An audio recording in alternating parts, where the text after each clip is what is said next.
Today we're going to discuss this method called the I method of personal statement writing, which I've developed over about 9 years of doing consulting work. I want to tell you the story of why this thing exists.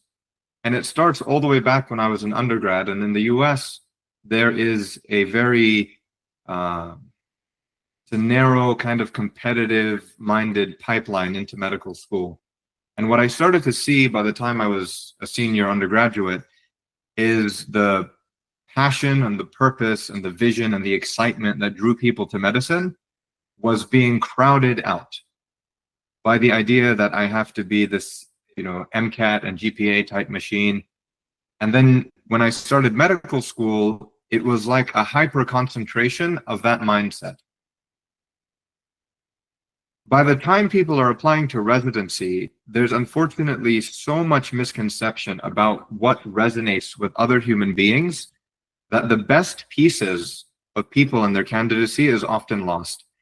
This is a particular problem when you're applying to psychiatry, because in psychiatry, we are very much looking for whole people. We're looking for passion and conviction and vision and values, and we're looking for the substance that made it that way. So when we write the personal statement, those are the things that need to be centered above anything else. The issue that I see with most of the personal statements that come onto my desk is that people start with what they've done. Meaning, they come with an outline, and the outline is, I did this, then I did this, then I did this, and here's the impressive thing that I did, and here's why I deserve to be a psychiatrist. And they kind of stick with that. And when I say they get stuck, I mean, I give them feedback, they do it again. I give them feedback, they do it again. And that was the issue before I came up with this method. What this method does is helps you put the values first. From the second you outline through the writing process, the values are first. The story supports the values. And when you revise, you're doing it with the end goal in mind of this sense of connection. So, successful slide transition. SubhanAllah. Okay. So it's called the I method, EII, which stands for experience, insight, and inspiration. And we're going to go through each one and what it is and how you use it. We will talk about what the personal statement is really for, how you make a values-based outline using the method, and how you turn that into a compelling story, and then how to revise it to make it the best possible version of what you've created. And we have to start with what a personal statement is actually for. And it's important to realize that your goals and the goals of the reviewing committee are not 100% the same. Of course, you want to show up looking purposeful and clear and mature and substantiated and ready to practice psychiatry. You want to be remembered. But when you think about it from their perspective, they're going to look at 4,000 of these applications. Why would they necessarily care what you did? They want to understand how you fit with their mission, with the type of psychiatrist they're trying to create. And they want to understand how you're going to show up. What kind of a person are you going to be in their class?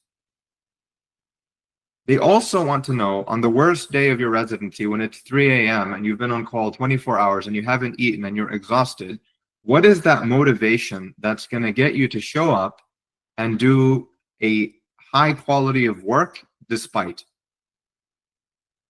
So when we write, we're trying to bridge that gap between the things you want and what they're looking for. This is a demonstration here of the most common mistake. So I want you to take a second here. I'm going to pause for 10 full seconds. I want you to read both of these sentences, and I want you to think in your own mind what the difference is in their construction.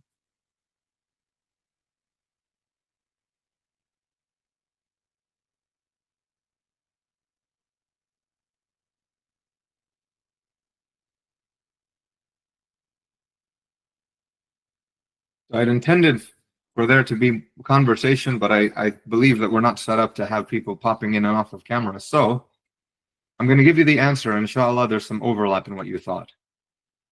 When you write a sentence like this on the left, It is purely a listing of what. Here's what happened. To which my response is, I don't care that you worked on cytokine markers in colon cancer. On the right side, there's an explanation of why, and it's not just some abstract or arbitrary version of why. It is the why this matters to your application. We want to keep that in mind because it is emblematic of the most common writing errors that we see. One is listing tasks, and the other one is revealing more of who you are as a person and how you're going to show up when you're accepted to this program. This is a brief aside. I mention this usually when I'm presenting to pre-medical students applying to med schools in the US. But when you're coming from overseas, sometimes the question is, you know, how do I distinguish myself in terms of the American values when I'm applying to a residency here? So I'd invite you to go to this website, and I'm quit cheating, we're teaching still. This website lists the pre-med competencies. These are the values, the skills, the insights, the perspectives that they want to see modeled in people applying into medicine. If you're struggling to figure out which of my values do I highlight, it's a great starting point to know what kind of language they're going to be using when they're looking, what they're going to be looking for when they're looking. And you can see which of these competencies overlap with what matters to you. Okay, back to it. So, I can't see you, so I can't have you raise your hands. But the question go ahead. Doctor, I just made everybody a contributor. So if anyone wants to speak, just raise your hand. No problem. Okay. Most people start with their personal statement by making an outline. And what I'd like to draw your attention to is the opportunity here, rather than outlining what you did, rather than making it basically a resume in prose, I want you to outline what matters to you. So you ask yourself this question. I'm thinking about writing about my research. Okay, fine. Why? Is it because I'm trying to highlight critical thinking? Is it because I'm trying to highlight that I have a passion for this particular subfield of psychiatry? Is it because I had a leadership role there and I'm trying to communicate about leadership and how I see it in my career? Figure out the underlying values. And that's what goes into your outline, not necessarily the story behind it, which we'll use for something else. Now, this is the money slide. We're going to spend a lot of time here. What you're looking at is 3 sections of a random outline. It doesn't belong to a real client. I've produced this just as an example. I want you to take 25 seconds, look at each one, and understand as much as you can about the structure, and then we'll resume.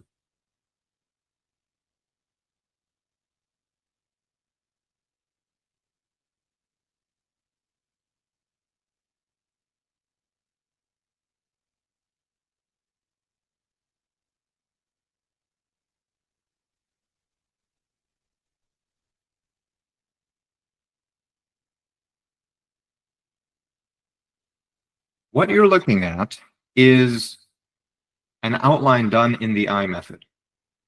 And let me break it down for you. The numbers are the headings. So you may have written an outline before and the heading is worked in a lab, the heading is worked in a hospital, the heading is had this experience. In this case, the heading is the purpose of the paragraph, which is to communicate this value in the setting of your application. Every single heading has 3 subheadings: experience, insight, and inspiration. The other way to view that is to say that the 3 headings are what I did, what I learned, what I did about it. What I encourage you to do is, when you have this format, go to the insight first.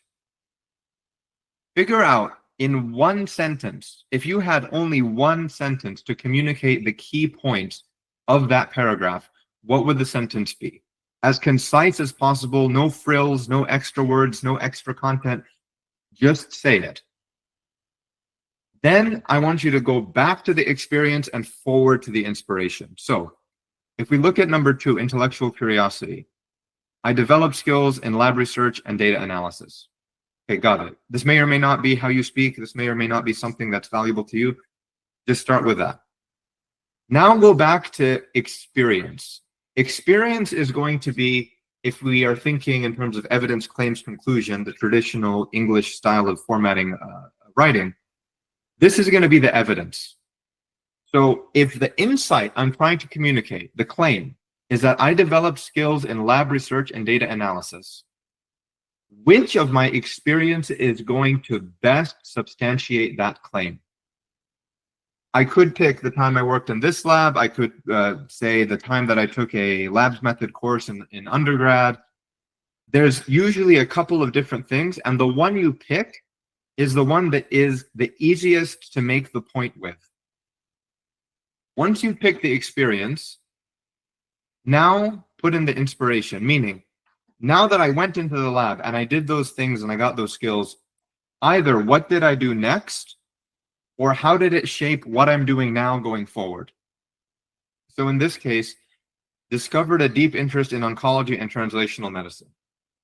Maybe the next paragraph is going to be, so then I went and did this other bigger project. Or maybe it's going to show up in the next paragraph or the conclusion as, that's why I'm applying to a physician scientist track residency program. In this way, as you're writing, you have this growth-minded narrative that's going.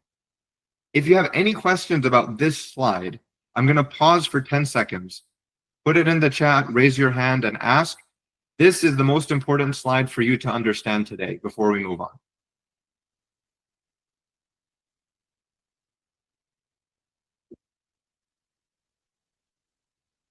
Mohammed, if you can help me, we have a raised hand and I have no idea how to make it work. Let's see. Okay, Ala or Ala? Sorry. Go ahead.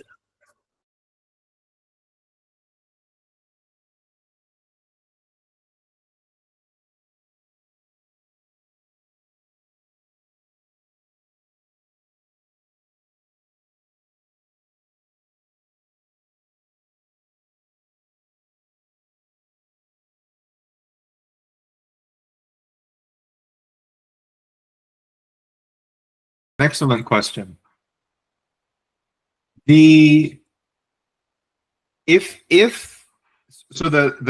ideal scenario is you yourself have a good sense of what your values are, and you then make a hypothesis of which of those values overlap with the general values of an institution.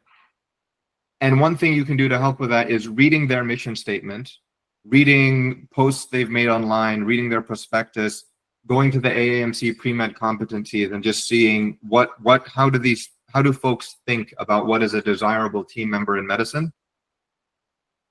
Beyond that, it is personal and it's arbitrary, meaning you could choose to write about compassion, you could choose not to. It's up to you. And what I see work best for my clients is when you identify something that you say, okay, it looks like they're looking for this, and that's something I'm passionate about. I'm going to give it a try. You write it, and when we talk about how to review your statement in a couple of slides, you'll see that I'm going to recommend that you have an iterative approach, meaning you make one, you look at it, did it work, yes or no? If no, try a different version. And over a couple of drafts, no draft should take you that long. You're just putting it on the page to see what it's like. You'll see what looks good and you'll see what feels right to you. Does that answer the question?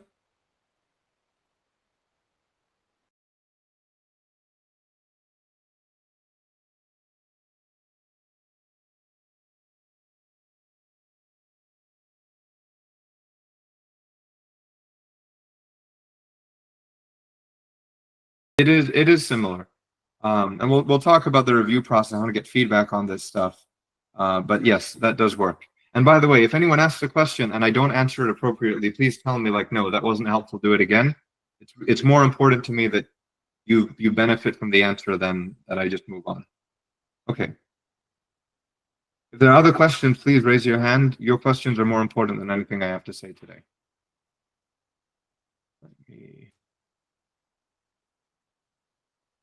So the summary of all that into a tip is this: start with your values and not your resume. Then you ask, what did I live through that made me care about this? That's the experience.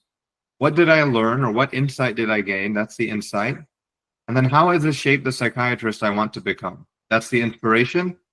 And you do that for each paragraph. Too easy. Then you have something.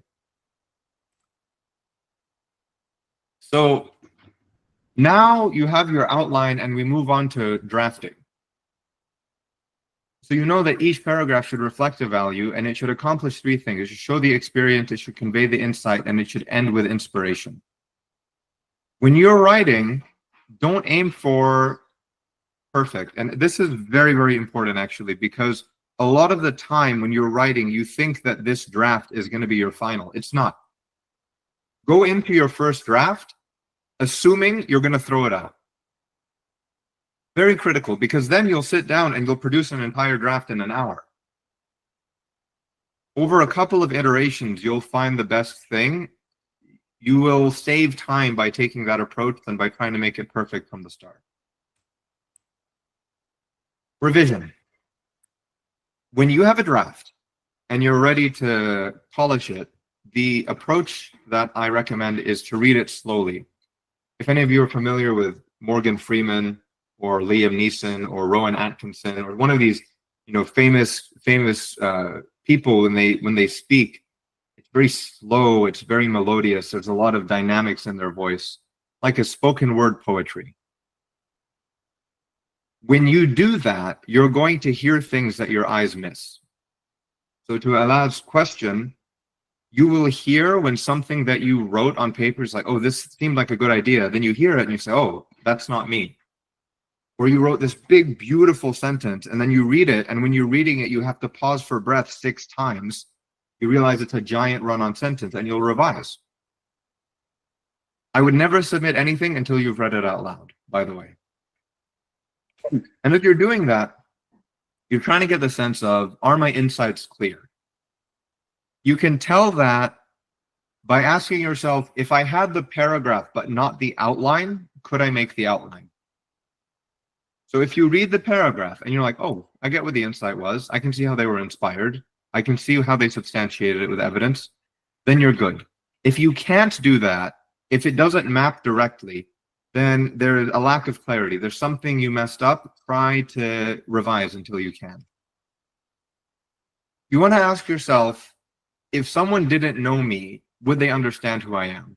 So when I'm working with clients, one of the most common things that they'll say to me is, I'll give them feedback and they'll say, but, Dr. Howard, I didn't mean that. I meant to say it this way and it meant a lot to me. I'm like, I don't care. That's not the point. I didn't get it. You know you, I don't know you. So if you find yourself, when you're getting feedback, arguing with your reviewer, stop arguing and fix it until they understand what you meant to say. And this is sort of similar. Does each paragraph say what you meant? If you give it to somebody and they read it and you ask them, what did you get out of it? And they say something other than what you intended, it's a bad paragraph because it didn't do the job you wanted and it's open to interpretation.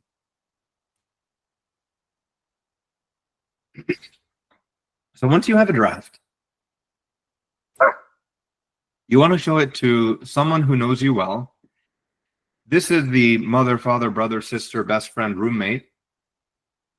And you do not want their advice on whether it's a good personal statement because they have no idea what they're doing. You only want their advice on, do they recognize you? So if they see something in there and they say, that doesn't sound like you, it's a signal for you to ask whether you represented yourself well.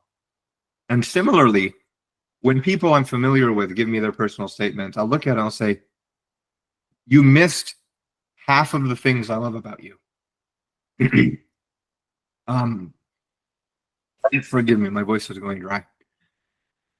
So If they say that, that's a cue that maybe when you were going through that step and choosing what to put in, you didn't judge yourself quite right, and maybe you need to revise for that. After you've done that, take it to someone who doesn't know you. So that's your admissions consultant for the clients working with me, your pre-health, your health advisor, your dean of students, whoever is helping you, your mentor, in the process anyway.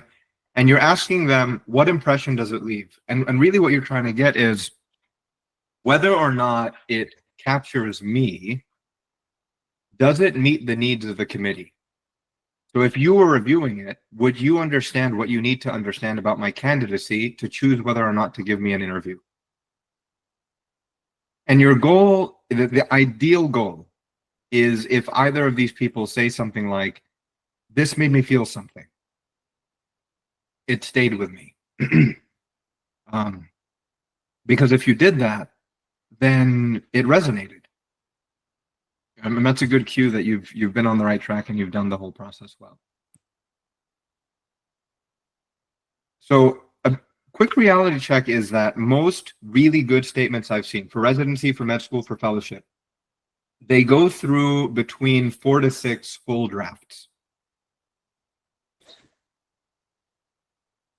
So when you write a draft and it's not good, it's not a failure.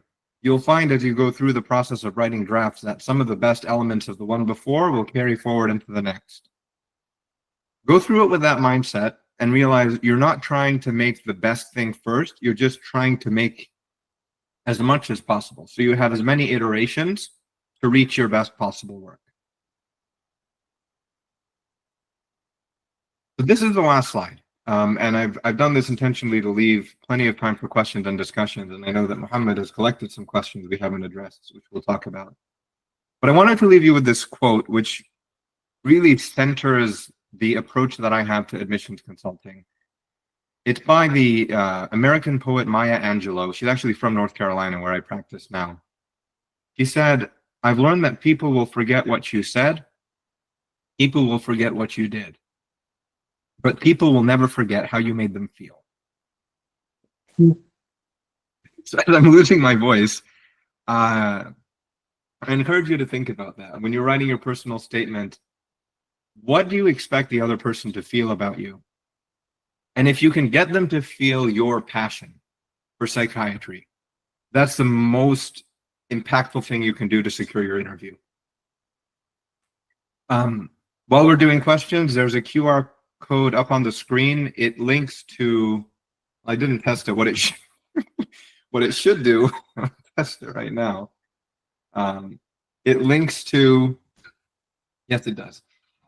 It links to my online store, and it's I've put 2 of the guides that I've published on personal statement writing up for free. So you can download it. Thank you very much. You can download it for free. There's 2 guides that'll come, and you can submit any question that you have that we don't get to today. Any question you have, submit it there, and I will respond to you within 48 hours. I'll give you the answer. So on that note, I'm going to open it up to the group. Please raise your hand, ask any questions you have, and Mohammed, I also want you to ask me the questions you sent me via WhatsApp, and let's talk about those.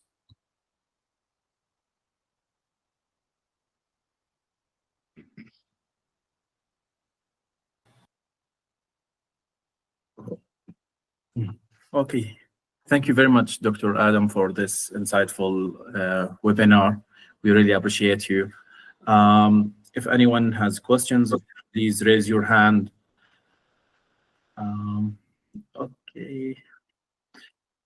Okay, we have multiple questions from the registration form.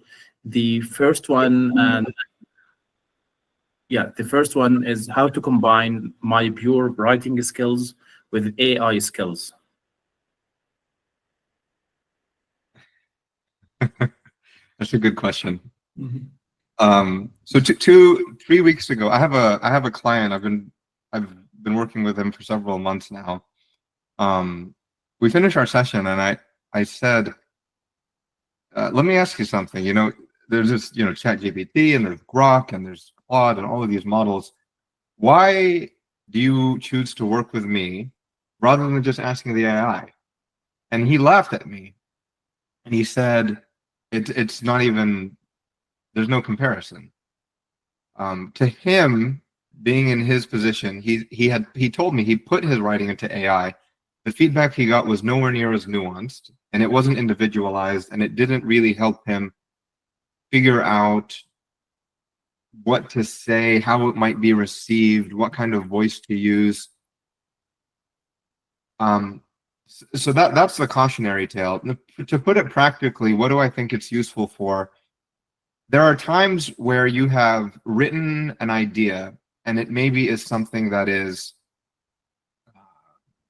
emotionally charged or it's complicated, and it's rambling. And you identify, you look at it's one of the first things I comment on any personal statement that I read is your paragraph length so big that it's hard to look at. So you think it's rambling. So you put it in there and you say, please write the most concise version of this paragraph you can and see what it comes out with. Do not use that. But you will get some ideas for places where you used extra words that you can pare down, places where you added information that is not needed to make the core points. And that can help you brainstorm a little bit. Otherwise, I probably wouldn't use it much for this. Did that answer the question, Mohammed? Yes, yes, it does. And I'll add this too. For the record, I have put all of my guides, written materials, a long prompt, and all of this stuff into an AI and given it a CV and said, produce a personal statement for this field and application. And the thing that it produces is uniformly garbage.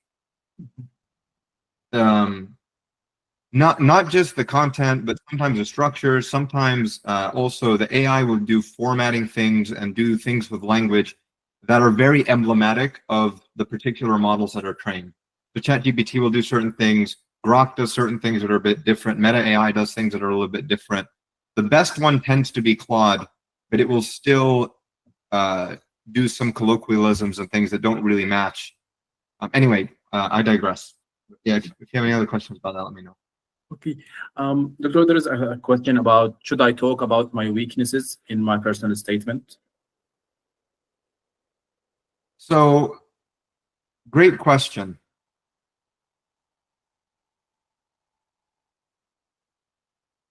Kind of. When you write about your weaknesses in a personal statement, the weaknesses are not the point. Making excuses for your weaknesses is also not the point. The point is to demonstrate growth. So if you scan the QR code and if you download the guides, the second one is mastering your voice.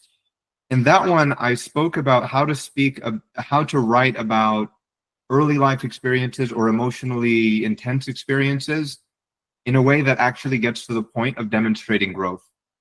So you'll say that you're thinking about,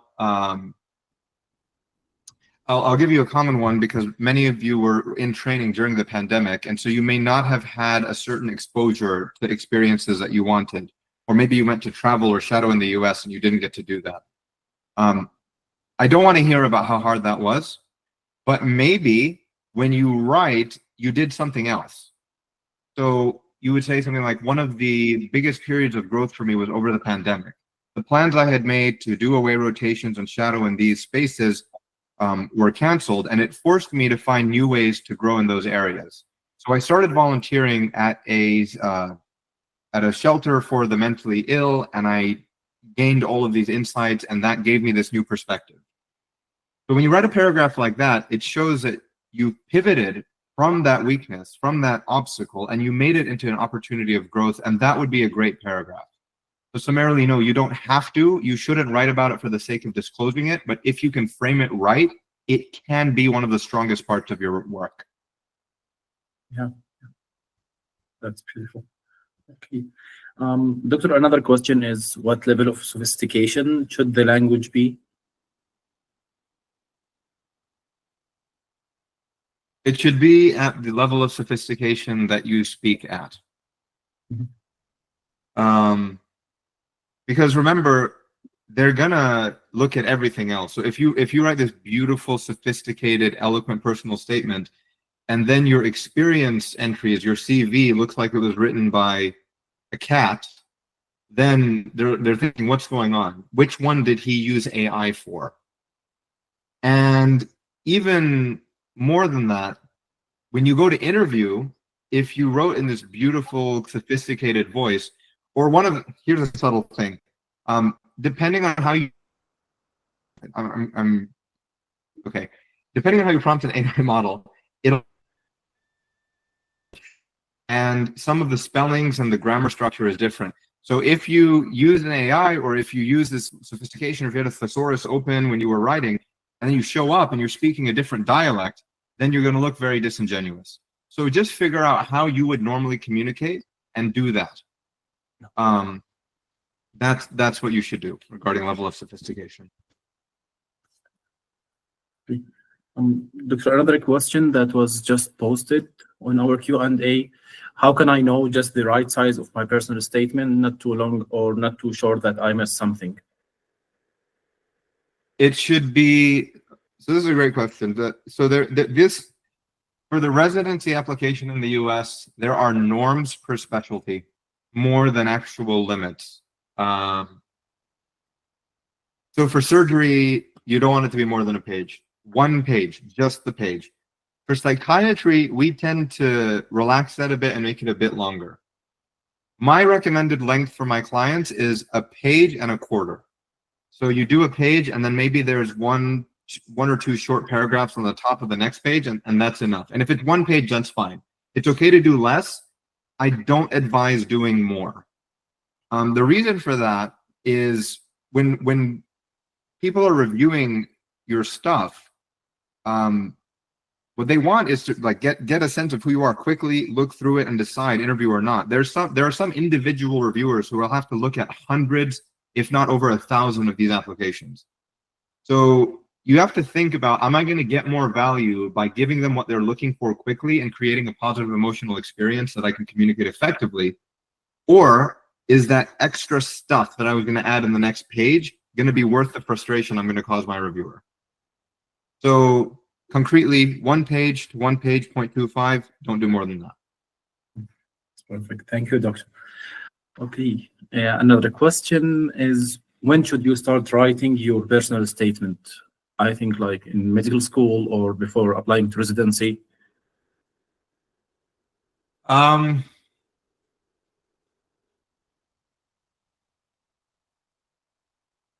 It's hard to answer because it's not always ideal. I think the ideal scenario is about 1 year in advance. Okay. Because the best statements are going to come when you write it, leave it alone, come back next week, look at it, hate it, write another one, do the same thing. Then you come back, a while later, you come to write a third, and you're remembering, oh, I kind of like this from the first one. I like this from the second one. So you put those things in and you're making new versions. So when I write a statement, I will tend to do it over the course of weeks or months, if I can. Oftentimes you can't. And so the way that you can shorten that process but still get the same benefit is write it, leave it alone, look at it the next day, figure out what you would do differently, write a new version, read it the next day, kind of do that a couple of times. After a couple of drafts, then you go into the actual polishing phase where you will like try to substitute a couple things into a structure, because the first couple just gave you the structure. Now you have the structure, then you can revise, and then when you have something good, get feedback on that. Give that to a consultant, or give it to your mentor or whoever, and then get the feedback on that and integrate it. So the earlier you start, the more of that cycle you can go through. That makes sense. Doctor, another question is, should I seek guidance from multiple mentors? No, you should seek guidance from 2 people. Mm-hmm. One of them who knows you well, and ask them if you represented yourself, or if the writing looks like someone else, or if you missed the best parts of yourself. The second one, you give it to a mentor, program director, dean of students, admissions consultant, somebody who knows the process really well but doesn't know you, and ask what impression does it leave, does it do the work? When you give it to more people than that, you start to get feedback about style, which everyone has a different style. So when I wrote my medical school personal statement back when the earth was flat, I showed it to my advisor and one person who knew me well, and the feedback was really useful. It was flowing, it was going good. Then I had something, I was like, wow, yeah, this is great. I'm going to show it to, everyone and their mother. So I started to take it to people, and one would say, oh my gosh, it's so good. The tone is so great. And I was like, yeah, I'm God's gift to the personal statement. Then I would take it to another person, and they'd say, you sound like a robot. It's cold, it's impersonal. And then I would just be like, well, we're not friends anymore. And so you're getting basically into this thing of, do people like how you think or not? Which is not helpful. So just these two people is my recommendation. If you have a good reason to show it to one here or there, go for it.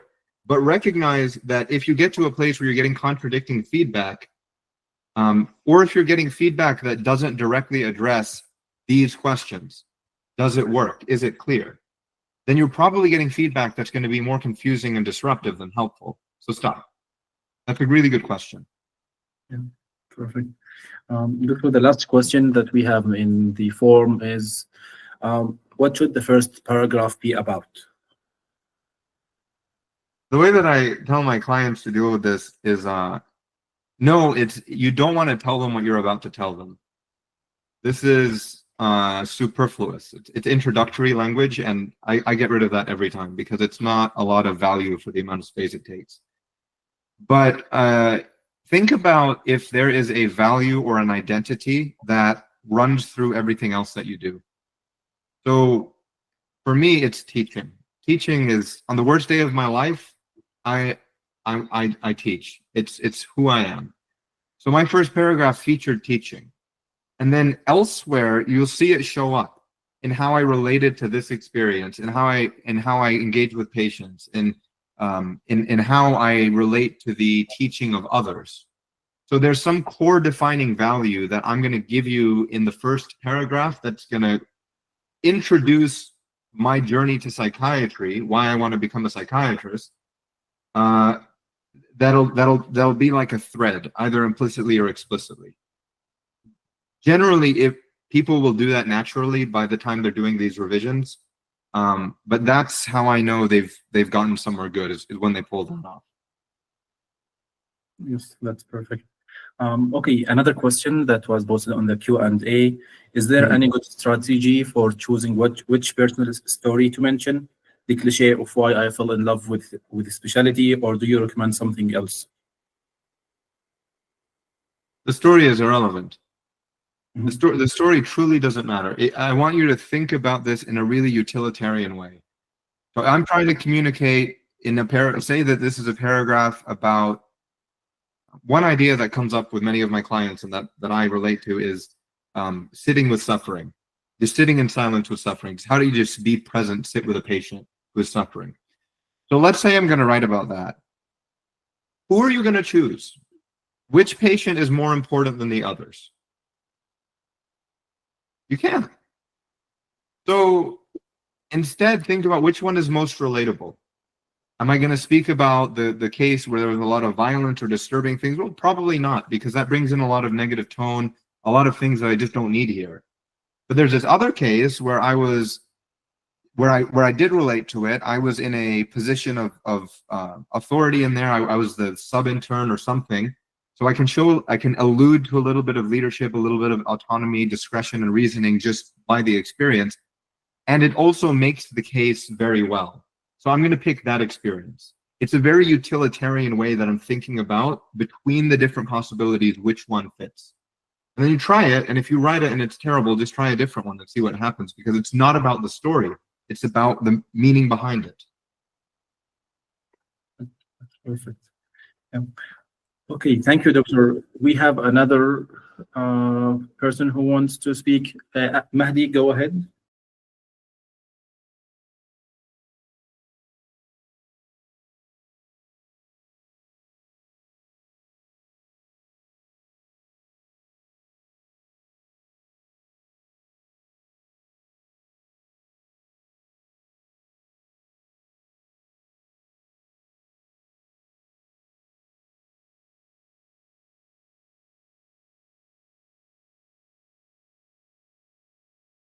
Allah, that's an excellent question.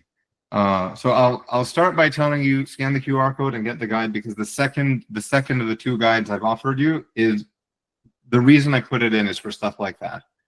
Can you talk about it? Yes, but it's extremely difficult. It's extremely difficult to do it right. What I see happen is people write about it and it becomes a catharsis. So there's a lot of additional characters, and you're mentioning like when I was a child, or, you know, this was so confusing, this was hard, this was unbearable, the suffering, you know. So you've made it into basically a journal entry or a passage in an autobiography. That is the wrong way to do it. If you speak about it and it goes from one paragraph and you're continuing to speak about it in the next, just telling the story, not showing how you grow to the next thing you did, that is another clear sign that you've messed up. To do it right, you have to identify how this adds value to your professional identity.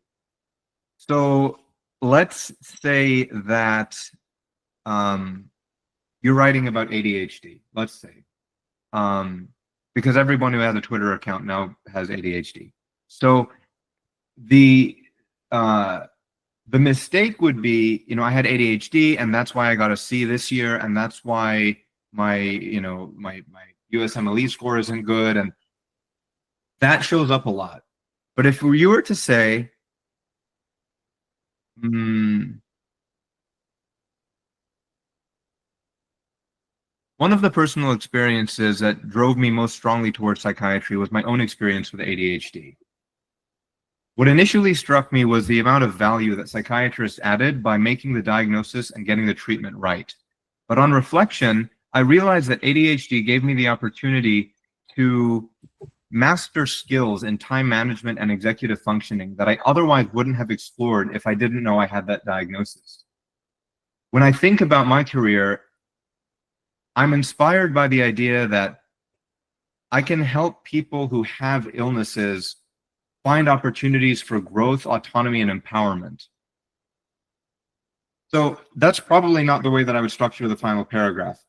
But I hope that what you were able to notice there is I disclosed the experience, but then I told you the journey of how it shaped the psychiatry candidate that I am today.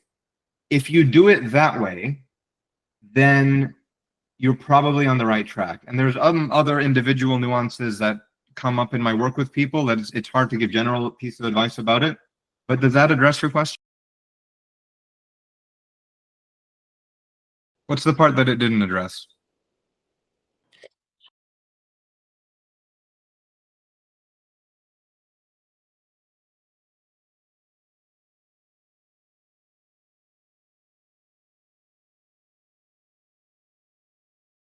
There is no limit if you're a skilled enough writer, but I'm probably not. That's the thing. It's like that. So if you just have like ADHD and it affected your grades, that's fairly easy to do right. I had a client once who had a felony. That was harder to discuss, like, where do we put it in the application? How do you write about it? How do you engage with it when it comes up in interview? If it does, you know, do you put it here? Do you put it there? That becomes a bit harder. From the perspective of someone reviewing people for residency, probably what they're going to be thinking about is like, do you, if you have a condition you're disclosing, is there clear evidence that you learned from it, grew from it, that you're well treated and well managed? So I know psychiatrists who have significant mental health struggles, and it's known to their cohort, and it's known to their friends. That happens all the time, and also they are extremely responsible. They manage it well, and there's strong evidence that they have that under control. So as long as you can communicate that, it should be okay. But the more doubt that's in there as to whether or not that's the case, the red flaggier it becomes. Does that address it? Thank you for clarifying so that I could do it properly. I appreciate that. Thank you very much. We have another question that Ala is asking, should I talk about why I am choosing the hospital or institution for my residency, in which I can include their mission and values and show that I took the time to look them up and learn more about them?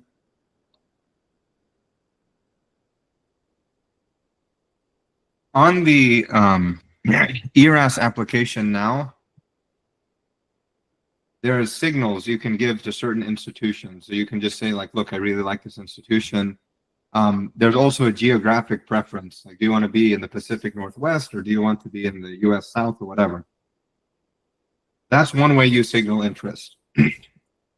You can also write different personal statements for every residency program. You don't have to do that. When I applied, I personalized my personal statement to each of my top choice programs because there were specific reasons why I really wanted to be there, including the place I'm at now. So my advice to you is if you have, so that paragraph, by the way, if you write it and it looks like you behaved like a ChatGPT agent and just metabolized their admissions page and said like, hey, I read it, that's going to hurt you more than it helps. Because it's just extra space. But when you really reflect, you may find there are some institutions that you do have a particular reason, that you really resonate with them, or you met some of the residents. You reached out, you spoke with some of the residents, and they really, you really like them, you like the institution, you like the culture, the place matters to you. Maybe you're applying to UT Southwestern in Dallas, and there's a tremendous Muslim community, a huge Arab population, and that matters to you. Maybe you have family, or you could see yourself settling there. Then yes, there are good ways to personalize it in a personal statement to that school. Does that answer that? Yes, it does. Okay. Mahdi, go ahead.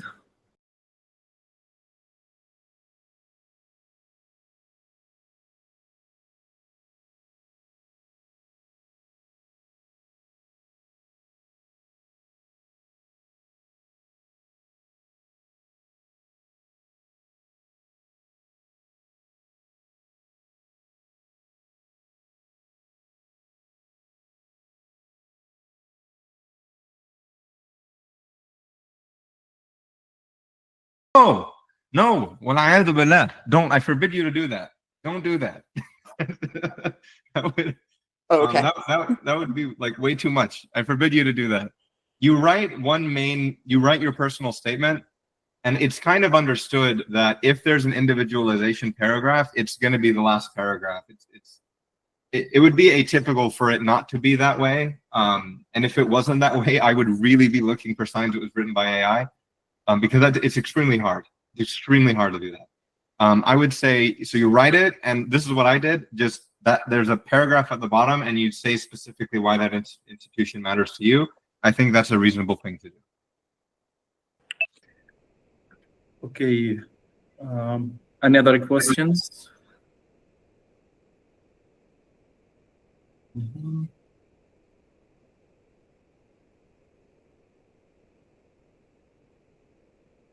Okay. We have this. Oh no, we did that one. Okay. Yeah. You're on top of it. Okay. So I think no one has any questions. Okay. We will make sure to share the guides that Dr. Adam shared with us on our social media. It really meant a lot to me to be able to present to you today. I'm going to sit here. I'm going to hang out until everyone leaves in case there's questions that linger. I put the time aside. But thank you for coming. Scan the QR code. If you have, even if you don't care about the guides, submit a question. I will get back to any questions that come in through the QR code within 48 hours. If you need anything, just let me know.